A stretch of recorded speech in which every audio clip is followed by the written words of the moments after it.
What's up, everybody? As you guys know, we are going to be extending the morning show, but we are also going to be putting together some awesome vlogs that will be beneficial for you and your business in this vlogcast. We have a special guest. Well, actually, he's going to be the host of the most for the Tech Talk, not a TikTok, Tech Talk episode that you are wanting to be a part of. But you're going to have to wait because we got to start off like this.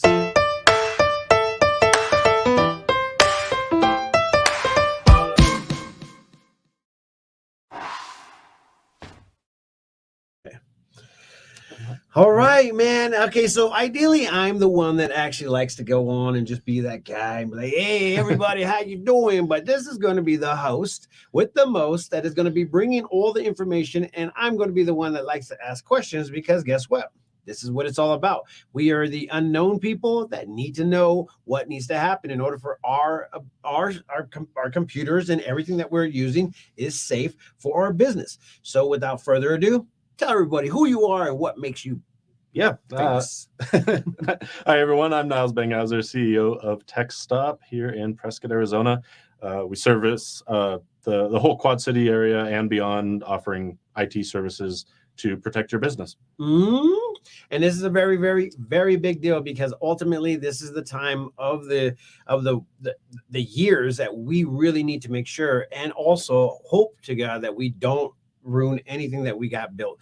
A little bit of a crazy story about at the beginning of the year, my whole website got hacked. And so we had to go ahead and actually kill the whole website, build a whole new one, and hope to God that we put enough security in order for it to go ahead and stay up. And even to this day, they say one thing, it's still vulnerable. So I'm going to let you go ahead and take it on what you want to go ahead and talk about. Yeah. So let's move forward. Yeah. So, I kind of want to just for this first episode is let's get into the introduction. What is cybersecurity? Why do we need to take it seriously? So I pulled up an article that was published just a few days ago by North Bay Business Journal. And all I did is I searched cybersecurity small business, and you're going to find tons of articles about small businesses are not taking cybersecurity seriously enough. And unfortunately, that's what we're facing today. And so we're trying to help people get educated about why you need to take it seriously, some things you need to start doing today, and how you can protect your income ultimately. And it's a big deal, guys. And if you guys don't know, like I said, it cost me thousands of dollars in order for me to put my website back on. And it also made it so I lost a lot of followers in that time period. And it took like a week in order for it to get back to normal. And still to this day, I'm still vulnerable. And I think that's the part of the problem is the financial impact is always focused on. And it definitely is an impact. You probably didn't want to have to spend all that money just out of nowhere, right? No. But what about the reputational harm? Exactly. You can't as easily repair that. You can always make more money. Yeah. But and when you're trying to be the actual website that everybody could trust and go to at a time that you are in giving out information for the community, this is a very, very, very big deal. So what do we have today in the actual why small businesses need to take cybersecurity seriously? Yeah. So I just pulled out some bullet points I wanted to talk about from this article. So a couple stats first is that of all the cyber attacks that happen, 43% of those are against small businesses. We don't hear about those as much in the headlines because it's not as sensational. When you hear about a big corporation getting taken down by a cyber attack, that people want to read about that. But small businesses are actually almost half of the attacks are against them. And then 83% of small businesses haven't implemented any cybersecurity to protect themselves against that attack that is coming. And then of those that get attacked, get breached, over half of them go out of business within 6 months afterward. It's a big impact. I mean, this is a question that probably most businesses will have. I mean, we are now in the world of internet. Internet is what it is. People can hack your stuff. People can get involved. I mean, they could take a lot of information just by just walking past you, which is really, really scary. But that's when the really tech world or the people that are able to program these things are very we just hope that everybody has a good character, but obviously we're not going to find it. But how can you personally figure out how to go ahead and keep a person safe. I mean, it's one of those things where it's like you hope to that your phone security is going to be like that proper security, filter, to make sure that anything that you have on your phone is not going to be taken away. How do you protect yourself? Yeah. So, I mean, you're absolutely right. There's so many different angles to this, and it can really be overwhelming. Just coming off of it, if you're not in the industry, and even being in the industry, there's a lot we have to keep up with. So the way you get started is first educate yourself.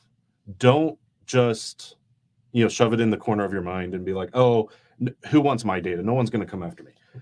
Let's face reality. Like, this is real. This could happen to you, your business. It could happen to me. This stuff happens. So acknowledging that cyber attacks are a threat, whether to your business or your personal, and then keeping up with, vlogcasts like this, read news articles occasionally. Make sure that you take tips that you hear about to heart. That's really where it starts. From there, in business in particular, we've got a couple tips. And actually, if you want to throw that image up, let's do this. So this is kind of an infographic that gives you lots of different categories that need to be addressed in a business.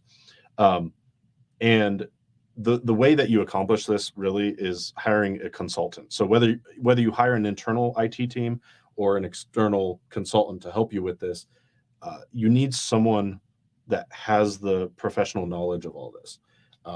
Because it's, I mean, if you just look at this and try and figure out how to do it yourself, you're going to get overwhelmed and probably quit halfway through.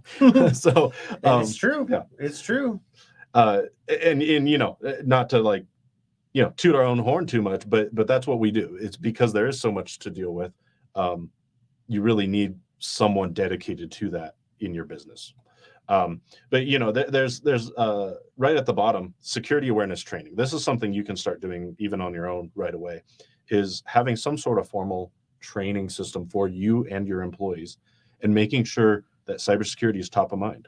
You're staying educated, your employees are staying educated, and you're making it a part of your culture day to day. Cybersecurity isn't just one of these solutions. You can't just install your antivirus software and, oh, I have cybersecurity, I'm good. You can't just install a firewall and say you're good. It's about the people and the technical processes and policies that you write and put in your employee handbook. All of that is part of cybersecurity. This is one of the most intriguing conversations that anybody could possibly have when it comes down to having a new business, having an actual a business that has to deal with the store online, that you're going to be taking credit cards. I mean, don't get me wrong. I feel like the credit card platform kind of really does save that. But how do you know when a safe website is actually safe? These are some of the questions that a lot of people like to know. I've actually went to a couple websites where it will say not secure, and then all the rest will be the address that you're going to. Like for instance, let's look at the Yavapai Fair website. Not to show any kind of weirdness on there, but let's just go ahead and be fair with this. Did you hear the play on words? So Yavapai Fair, I'm just going to ahead and put it up real quick. Oh no, it's actually secure. Before it wasn't, and if I can show you guys, let me see if I can show you guys what I'm talking about. Let me see, share screen, window. Let's go to Chrome tab. Yeah, I'm trying to think if. It's not going to show it on there, but let's see, entire screen. Actually, I'm sure I could pull up a. So when you actually go to an actual website, and in the top, you can't see it on this one, but in the top right, in the address bar, it will say yavapaifair.com. But right before it, there's a lock icon. And in that lock icon will tell you if the website is safe or if the website is actually not secure, which means that it has to go through an actual process to be secure in order for you to go ahead and navigate through that website without you and your information to be compromised from that website in general. Let's see. How do you? Yeah, I found a. Here we go. And let me go ahead and add you. This is kind of what it would look like. Similar. I know So, that's yeah. a little blurry. It's a Yeah, small you're image. okay. Yeah, so the top left right there is an actual a signature of saying, this is a very bad website to probably go into, and this is not a website that you want to go ahead and trust. The reason why is because in the top address bar it says not secure. That is a big indication of saying, watch out, this could be a very bad deal. And also hackers could be available in there to take all your information. Mhm. We've actually went through we actually went through a scenario back in the days, right when MySpace was starting to going through. And I was able to find bots that will be able to track your IP address and pinpoint where you were at in the world. It was the most intense thing that I've ever noticed. And I was like, okay, well, that's kind of cool. But then I could actually find out because of IP address of how many people searched me, how many people looked at my page, how many people were actually looking at that whole deal. And on top of it, if I really wanted to go ahead and start taking people's information, what could have happened was we could have made a fictitious page that had the same website address, and we could have been able to email you by saying, hey, you've been kicked out of your website, or you've been kicked out of Mhm. MySpace, and ultimately be like, oh no, not me, I better log back in. And as soon as you log back in, guess what, I got all your information because you just hit up a fictitious place. And then what ended up happening after that, well, it would get sent right back to the MySpace page, and you'd be like, oh, I guess nothing's wrong. And it was easy peasy. That's exactly how it works. So this is a very, very crazy world that we live in. But not everybody is, well, I guess everybody is vulnerable to it, but even people that don't have like a huge business or a huge I guess like for me, I depend on my website, and if you don't have a website, they are still hacking you through Instagram and Facebook. I don't know how many times I've gotten a message by saying, did you see who died? And I'm like, no, I don't care. Because technically, when have you ever emailed me to tell me when somebody died, and with a crazy, crazy web address? So, well, and so you think about the life cycle of cybercrime and how this works. So, okay, so you have a personal Facebook account that gets hacked because all you have is a username and password. The hacker figures out your password, they get in. Well, maybe you don't practice the best security habits, and so you use that password all over. And maybe that same password is your work email. Yep. So they do some digging, they find out what your work email is, and they find out you're using the same password. Now they're into your work email. And they start sending messages. Maybe they send a message to your boss like, hey, I need to purchase some gift cards for the giveaway we're doing. And maybe you actually are doing a giveaway. So your boss is like, okay, here's some payment info. And now the hacker has that company payment info and they're draining your account. like it could be that simple. It is very simple, and sometimes you just think it's your friend, or somebody that is in need. Because there was another one on Facebook that says, "Hey, I got locked out of my page, and you're the one that," because this is actually a real thing that Facebook does. If you get locked out, you can go ahead and depend on a friend to go ahead and say, "Hey, can you unlock my page because I need your verification?" Well, hackers actually thought about that. I was like, "Oh, we could go ahead and do this and say, hey, we got locked out of our page, and you are our only life source that will be able to help us. Can you help us?" And then you will click the link, and then boom, it will go straight to a page. Well, you will have to go ahead and put up your information in order for you to get into that page, which right there and then they got your actual stuff. So here's a question from one of our Facebook users. Yeah. Sorry, we don't have a name for you, but we will go ahead and ask the question. And I think that we are going to finish the sentence. Do you need a security app on your phone, computer, and whatever else there is? And the answer is, I would definitely do that right now. Yeah. So, and it's a tricky question, unfortunately, because when you say security app or antivirus, not all apps are created equal. Not all antivirus is created equal. And even when you get into more advanced terms like EDR, that's like a more advanced antivirus. Not all EDRs are created equal. So yes, you need security on all your devices, but how you do that will depend on your situation. What kind of device you're using. Are you using an iPhone or Android? Are you using Windows, Mac, Chromebook? The way security is implemented can vary. And like I mentioned before, there's no single app that's going to protect you. It's about practices. So on your phone, it starts with set up a good, strong password. So I know it's really easy to have like a 4-digit PIN to get in, and it's quick and it's easy. But what if you changed it to a 10 character letters and numbers. Okay, so if someone steals your phone now, it's really difficult for them to get in. Most phones have fingerprint lock or whatever, so you can still get in really easy. But someone who shouldn't get in won't be able to. And then, is your device encrypted? Now, thankfully, nowadays, most of them are by default. But if you haven't checked that, make sure your phone's encrypted. Again, if it's stolen, you don't want someone getting all your stuff. And then beyond that, are you installing applications only from trusted sources, or do you have a tendency to go download random games and things that maybe aren't so safe? Those security practices, you can install antivirus that will help with that. That's another layer, but that's not the end all be all. So this is one of the biggest conversations that everybody's going to have. As you guys have been seeing on the actual page right now, we have the ability for you to see if your website's at risk, and also if you want to go ahead and conversate with Niles about any of this information that he's given to you and run down, what is happening with your business.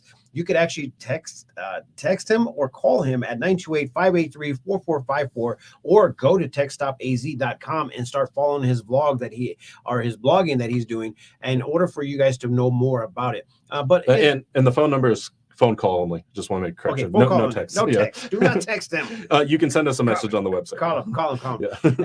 And then this is the big deal, guys, because we're going to go ahead and be putting this together every week, so you guys can go ahead and join us on this platform right here, in order for you guys to find out more about what can make your place safer, your business, your home, or whatever it may be. And you can go ahead and reach out to him before that, because he has is it free consultations that you're able to go ahead and go for businesses? Yeah. Businesses, we do a 15 to 30 minute call with you to see where you're at today, how can we get you to where you need to be, and how to do a risk assessment. That's where all this starts.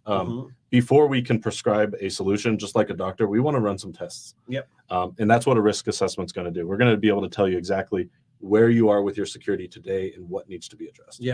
And you know what, the best part about it is it's right here locally in Prescott, Arizona. And if you guys need to know more, you guys could go ahead and reach out to Niles at any point in time. But be prepared, because you guys are going to hear a lot of information, and you will find it here first on the Tech Talk. Not the TikTok, guys. Tuesday Tech Talk. Yeah, Tuesday Tech Talk. I love it. The 3 T's. We can't get away from it. And that's what we like to do here, is give out information that helps out our community and keeps our community safe. So if you guys have any questions, prepare them, or even ask them and just message, because right now we are live on your page as well on Tech Talk, and we're also live on a lot of the group out there. And if you guys catch this, just feel free to talk at any point in time, or reach out to Niles, and he'll be able to answer all those questions. I would love to get your questions. So. And as you guys can see right here, this is where you will go ahead and go to the website at risk.techstopaz.com.